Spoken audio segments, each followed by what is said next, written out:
ramadaanka iyo sida ay dadku u qaybsamaan. 1 mid mar walba dadka weydiiya maxaa lagu afuraa.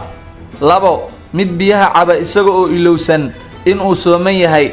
3 mid aan tukan ilaa bisha ramadaan laga gaaro. 4 mid aan laga soo ag dhawaan karin marka uu sooman yahay. 5 mid hurdada ku nagaada ilaa aadaanka maqrib laga adimo. 6 mid dadka weydiiya maxaa ka haray aadaanka maqrib. 7 mid sooman oo aan tukanayn. 8 mid maalintii oo dhan ku dadaala inuu waqtiga dayaco. 9 mid sooma tukada quraankana aqriya. haddii aad ka heshay muuqaalkan like dheh, sidoo kalena asxaabtaada kale u share garee. haddii aad nagu cusub tahay follow dheh barteena TikTok-ga, sidoo kalena nagu soo booqo Instagram-ka iyo YouTube-ka oo saaran profile-ka. mahadsanid.